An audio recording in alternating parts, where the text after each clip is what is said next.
Hi guys, Freddy here. Welcome back to another Retro RPG. Well, there was no poll this past week because I was a little cut for time, so I ended up recording bits out of sequence. But I went with what came second in the poll last week, which was Ramsey Campbell's Goatswood for Call of Cthulhu. A great book which I'll have a look at on the desktop in a wee second. But just a reminder that if you'd like to support the channel, or you'd like to see these videos a week ahead of time, then there's a Patreon in the notes down below. And if you check that out, you can get access to the videos early, and it would be great help to the channel. But as usual, I'll be back at the end of the video with some other poll-related stuff, other things about the channel. I hope to see you there. So, this is Ramsey Campbell's Goatswood and Less Pleasant Places, a Call of Cthulhu sourcebook which came out in 2001 from Chaosium. Now, more specifically, it's a Cthulhu Now sourcebook, so set in the current day. However, to a certain degree, I think this is an alternate setting, because its tone is slightly different. Before I even delve into the book, because a lot of the book I'm going to skip through, because after about sort of page 60, page 58, we have adventures, so I'll only really gloss over those. I'll only feature these setting pages at the beginning. But this is set in the Severn Valley, which is the southwest of England. So a very British setting. And it kind of deals with horror in a very different way to ordinary Call of Cthulhu. It's perhaps a very British way. It feels that way to me, but I'm not an American. I'm not of a different culture to judge whether these things are part of other cultures. But it deals very much with othering. There's lots of things in here about different social groups, different gangs, different politics, and how people are scared of others which are outside their group. So it deals with like the National Front, which is a right-wing, basically Nazi organization in Britain, which hates, it's very racist, let's put it that way. And they obviously are afraid of other people. They're afraid of non-whites. But then again, lots of people are afraid of them because of their shaven heads and their violent tendencies. People are very scared of the National Front. But it also goes into subgroups like Goths, because there was a very big case maybe 10, 15 years ago here, where a couple of teenagers, Goths, going through a graveyard, as Goths do, got attacked by some skinheads, beaten up, and I believe the boyfriend was kicked to death, or was it the girlfriend? I can't really remember the details of it. It is about 15 years ago. So in Britain, there's a big case of othering, even down to our social classes. You can be proud working class and dislike the middle class and the upper class, but middle class people will be proud to have removed themselves from the working class and look down on them. Those are sort of scummy people who haven't done better for themselves, and the upper class, of course, separate themselves completely from the lower classes. There is a massive thing in British culture about othering, and I think this book captures into it. Now, at the time it came out, people didn't like it. It was reviewed fairly badly. Obviously, I don't actually know any of Ramsey Campbell's stories. I think I maybe read one of them, but it's a long time ago. And this book doesn't really relate very well to his background, as far as I know, or as far as reviewers thought, at least. But I really do think it builds a different view of horror. Things that you will be scared of, instead of a cult going to the elder gods because they want power. This will be a cult of disenfranchised youths, a gang, who are following the elder gods and sacrificing people to them because they want protection. And I think that's an interesting way of looking at it. Or maybe that's just what I'm picking up from it. Because I'm getting a lot of the information from the adventures themselves. The background in here is a bit brief, but let's have a look at the back cover and start going through, and I'll fill in more as we come to it. So we've got details about Call of Cthulhu, Cthulhu fiction here. But Ramsey Campbell's Goatswood and Less Pleasant Places, a Severn Valley sourcebook and open campaign for Call of Cthulhu. Goatswood is set in the towns and villages of the Severn River Valley in southwestern Britain, a gentle land of green rolling hills, thick ancient forests, and golden limestone cottages. The Severn Valley nonetheless holds dark and brooding secrets. The world of Ramsey Campbell is not always a nice place, not always a pretty place. It is deadly to those who meddle where they do not belong, those who seek the things man is best not knowing, and to those who covet darkness and degenerate places. An investigator's inheritance includes an unwholesome treasure and can serve as the introduction to a Severn Valley campaign. Additional scenarios explore the dark secrets of the region, include explorations into the nature of vampirism, and challenge our understanding of the mechanics of time. Dozens of scenario hooks, many new spells and mythos artifacts, and hundreds of characters populate this corner of Britain and help bring the world of a major mythos author to life. So, I seem to be using a Pokemon card as a bookmark. I'll put that to the side. We go inside, and the publishing quality is, of course, absolutely great. Chaosium, very fine at this point. As they point out, 25 years of chaos. They've been publishing for 25 years. They keep their standard pretty much the same. I wouldn't say this is massively better than the stuff that they published in the late 80s, early 90s, but it's reliably good. So we got a map of the Severn Valley, a very large table of contents, and then we've got a foreword by Ramsey Campbell himself. And he points out that when he was starting to write Lovecraftian stories, that he was advised by August Derleth to base his campaign or base his stories in his own area, to separate out a part of the world for himself and set it off. And that's very good advice for any games master running a game, to be honest. You know, you don't need to set it in Chicago in the 1920s. Choose a decade, choose an area. You make that yours. We've got a section here, the Campbell Mythos, so detailing out the background, and then we're straight on to books and artifacts. So different magical books, different pieces of cryptic knowledge, which are laid out in Ramsey Campbell's books. The Revelations of Glarkey, 11-volume holographic manuscript. And we've got cults. The Goatswood cult of Shub-Niggurath, the Azathoth witch cult, Temple cult of Yog-Sothoth. And then we're detailing out denizens of the Campbell mythos. So we've got great old ones, which are special to Ramsey Campbell's books. Lesser servitor races. Ihort, and a great old one. Glarkey, Groth, the Green God, Keeper of the Moon Lens. What else we got here? Larog, the insects from Shagai, an alien race, kind of like the fungi from Yoggoth, but their own spin on them. If you've watched the Peacemaker series, which recently came out, the insects from Shagai might seem somewhat familiar. They are alien beasties which take over bodies by going inside the person's head and controlling them. The TikTok Man, an avatar of Nalhotep, which is an artifact which you build, a form of artificial intelligence, which is really quite interesting. We've got Yagolnak. We've got various pronunciations of mythos names. Then we're on to magic in the Campbell mythos. So different spells, laying those out. And then we're on to details about Britain and the United Kingdom.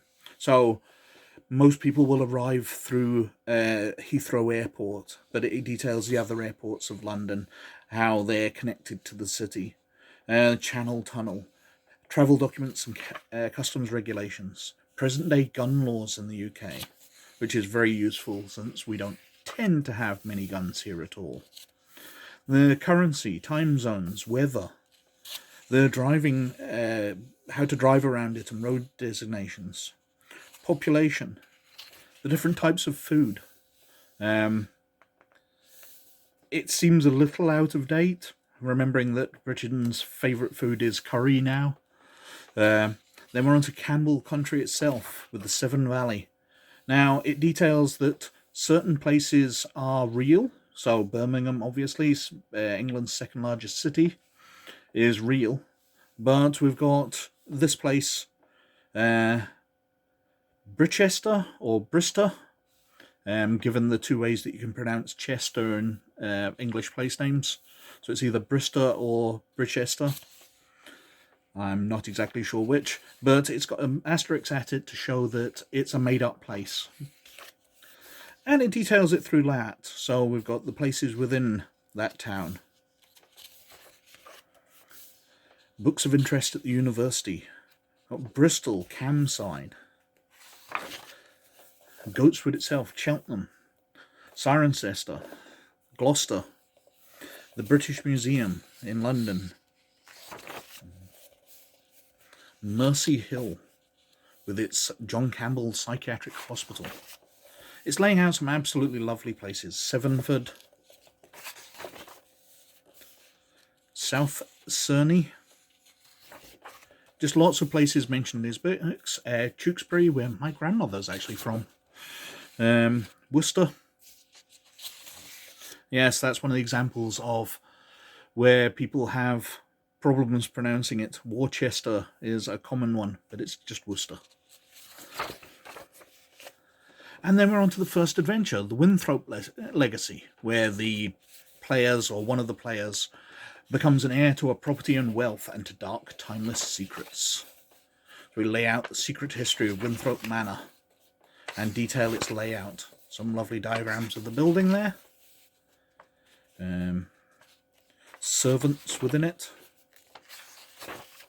Then we've got Gothic, which is one which deals with Goths.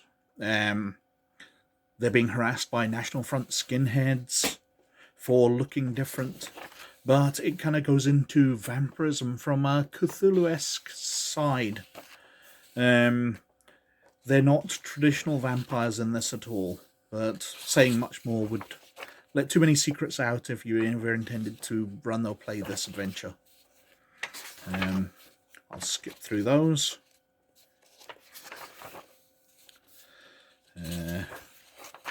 It's quite a long one. Silent Scream, which a lost film now discovered threatens to awaken ancient evil in you.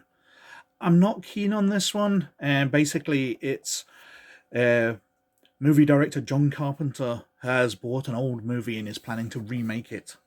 And the players are contacted because their manor house is wanted as a set for it. And it's kind of got characters which are a bit cliched for the early 2000s. Robbie J here is basically Eminem. Winter Dye is basically Britney Spears. And there's horrific things being brought out. The movie is acting as a summoning for your Golnak. Cross My Heart and Hope to Die, where a child who is not what he seems leads his friends into mischief with dire consequences. Again with the othering. Not trusting children, thinking children are slightly creepy. Perhaps that's something across all different cultures. I know there's a certain amount of that. Ray Bradbury did the one, I can't think what it is, where the children get affected and become mega powerful. So perhaps that's across all cultures, but it does seem especially British, where kids can't be trusted. Little snapping beasties that they could become. I've got to, so I know. What else we got here? The adventures are long and fairly decent.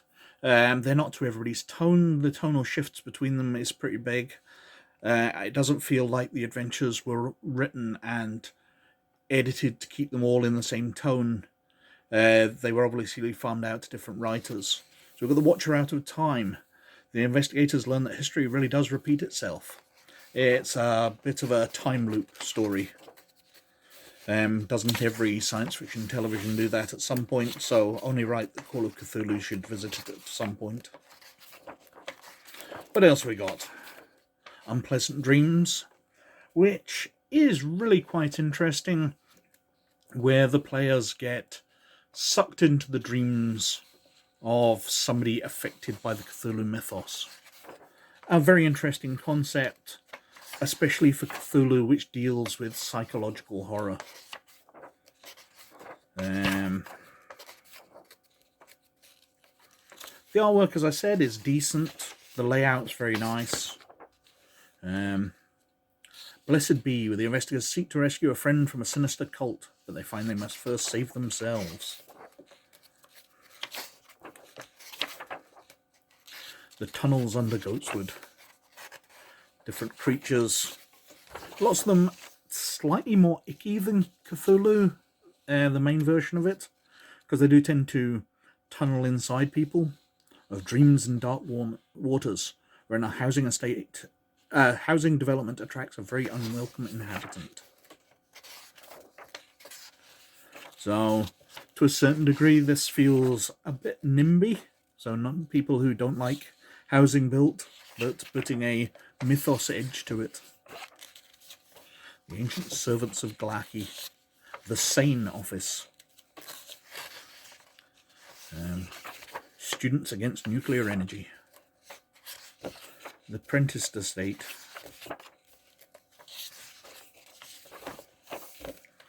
To a degree, the book does deal with nuclear power. There's sort of nuclear power stations involved in some of the adventures here. It's obviously not this one. Third time's the charm, where an alien evil threatens. The investigators must prevent a nuclear holocaust. Ah, this is the one.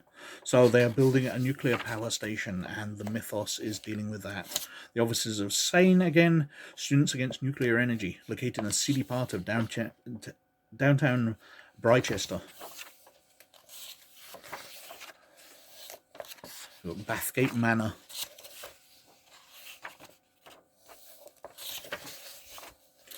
The Berkeley Reactor. So, the technology that people are bringing is part of the horror, and definitely the major part of the danger. And then, as is standard for Call of Cthulhu, we have lots and lots of handouts at the end. Before finally we reach the index, and for some reason, 4 blank pages. Which seems a little odd. I would have thought they'd have stuck the adverts in that instead of on the back cover and things. But that's Goatswood. It's interesting. I really like the tone and spin they bring to it. It feels more realistic to me. The idea of being scared of gangs hanging around on street corners of other people strikes me as being a more natural type of horror, something I can relate to. You know, I've seen a gang of youths on a street corner and felt my heart race in case they do me harm. But I've never met a cult who are going to sacrifice me over standing stones. So this just seems a little more realistic to me. So that was Ramsey Campbell's Goatswood, and that came second in last week's poll.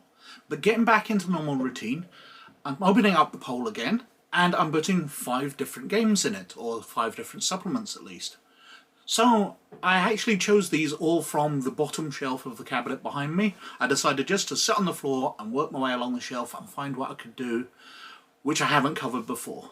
So, in the poll this week, we have Denizens of Earthdawn Volume 1, covering some of the playable species from the Earthdawn role-playing game. Now, that came out from Faza in 1994. It's an absolutely fabulous look at the species in Earthdawn, which are all a little bit different from usual fantasy races. There's Apocrypha now for Warhammer Fantasy Roleplay from Hogshead Publishing, back in 1995. Now, it's a bunch of White Dwarf articles, like many of the Warhammer Fantasy Roleplay supplements were. Some great stuff in there. There's the Forgotten Realms Atlas from TSR back in 1990. A Dungeons & Dragons sourcebook which goes over maps of the Forgotten Realms. Really lovely illustrations, some cool stuff in there. We've got Horrors of the Weird West for the Deadlands D20 system from Pinnacle. Now that came out in the year 2000, so it's the most modern of the games this time.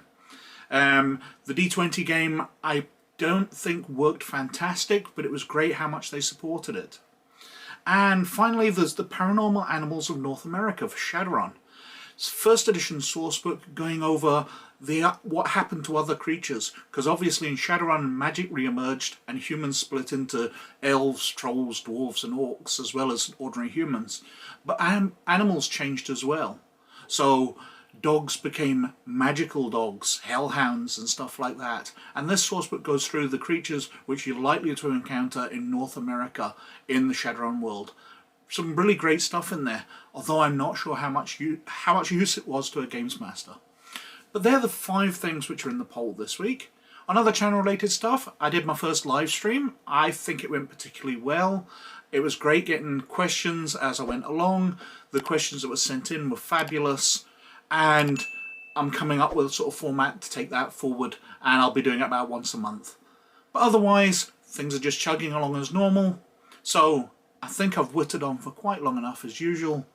So most of all, you look after yourselves. And I'll catch you later. Bye now.